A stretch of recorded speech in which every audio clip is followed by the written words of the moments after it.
Welcome back to State of the Union. I'm Jake Tapper. Texas and Mississippi's governors are facing criticism this week after the decisions to roll back statewide mask mandates, despite advice from health experts who warn it's still too soon to back off such safety measures. Joining us to discuss his decision, the Republican governor of Mississippi, Governor Tate Reeves. Governor Reeves, thanks so much for joining us. I want to start with your decision to end Mississippi's state-imposed mask mandates and restrictions on businesses.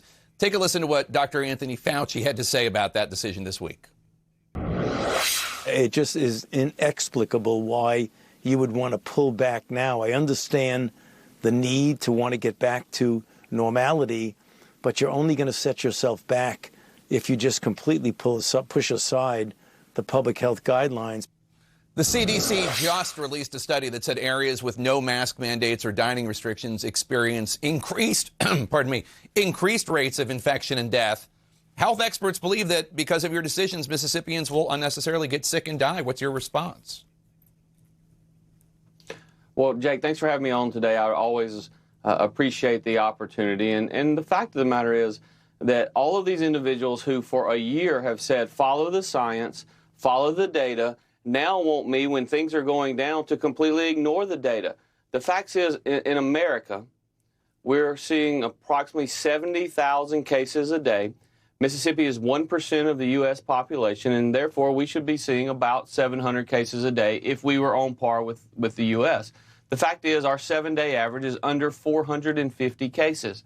But, Jake, I'll tell you, the total number of cases, even though we're about 40% below the national average, I'm less concerned about number of cases and more concerned about our objective. Our objective in Mississippi has never been to rid ourselves of the virus or make sure that no Mississippian actually gets the virus, because we don't think that's a realistic goal.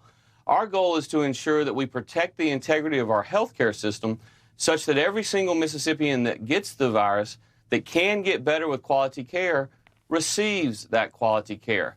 And therefore, we look much more closely from a data standpoint at hospitalizations, number of Mississippians in the ICU, number of Mississippians on ventilators. And the fact of the matter is, all of those numbers have plummeted in our state over the last 2 months. So, but here's, plummeted. I don't think anybody's saying ignore the data.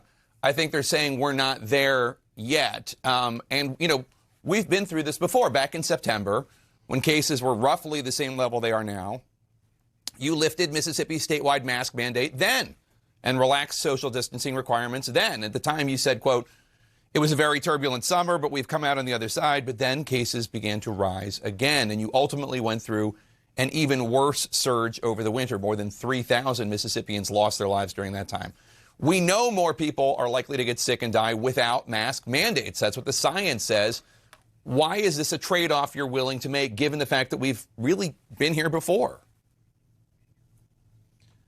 Well, the fact is that in our state, throughout this pandemic, our approach has been to not only protect lives, but to also protect livelihoods. We have to get our economy rolling so that individuals can get back to work, and I think that's critically important. Let's talk a little bit more about the data. The fact is that at our peak, we had 1,450 Mississippians in hospital beds because of the virus. Today, that number is below 400. At our peak, we had 360 Mississippians in ICU beds. At this point, that number is below 120. The fact is we have seen significantly reduced levels. And oh, by the way, unlike President Biden, who wants to insult Americans and insult Mississippians, I actually trust Mississippians to make good decisions. They've proven throughout the last year that they can do so, and that's something that I think is very important. The fact is, the numbers don't justify government interaction at the levels that we're seeing in other states. Mississippians are watching right now. I understand you're lifting the mask mandate, but do you still think that it's a good idea for them to wear masks when they're in public, indoors, around other people? Is that something you would recommend, even if you're not mandating it? I not only recommend it, I encourage it. If you have not received the vaccination and you're going into a large crowd, or if you're going out to dinner, I strongly encourage the Mississippians and people across the country to wear a mask, because I believe that it does, in fact, reduce the ability of individuals to spread the virus. No question about that, Jake. Only about 9% of Mississippi residents have been fully vaccinated. 9%. The governor of neighboring Alabama, Republican Kay Ivey, she's extending her mask mandate for another month. Why not do the same thing so that you can get more of your constituents vaccinated before relaxing precautionary measures? We all want to go back to normal. The fear is if you do this, it's going to take longer to actually get back to normal. Well, I should start by saying I love and appreciate Governor Ivey over in Alabama. She's a great friend of mine and has been for many, many years.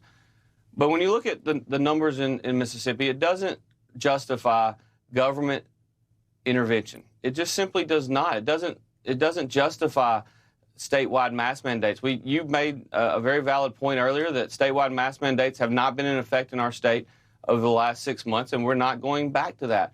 But let's talk a little bit about vaccinations, and particularly as the numbers look at it. In terms of vaccinations in America over the last week, we've done, on average, 2 million vaccinations per day. Again, Mississippi's 1% of the U.S. population. On Friday, we did 28,000 shots in arms. We're 40% above the national average. So it's the combination of the virus spreading in our state at about a level that's 40% below the national average, total number of inoculations 40% above the national average. It matters how effective you are in your state in terms of getting shots in arms. And right now, our number one tool against the virus is putting shots in arms, and we're doing it as well as anyone in the nation. Well, I hope in my heart that you're right and that Dr. Fauci and Dr. Walensky are wrong, but they just strongly disagree with you. I do want to move on to some other issues, though, because more than 2 weeks after that historic winter storm wreaked havoc across the South, thousands of residents in your state capital of Jackson, Mississippi, still don't have access to running water, and those who do are under boil water advisories. Why hasn't this crisis yet been resolved? What are you doing to fix it? Well, first of all, let me say this about Dr. Walensky. I will just say that she's wrong when she talks about getting kids in school. In Mississippi, our kids have been in school since the first week of August, and every kid in America deserves a quality education. The best way to get a quality education is to have a kid in the classroom.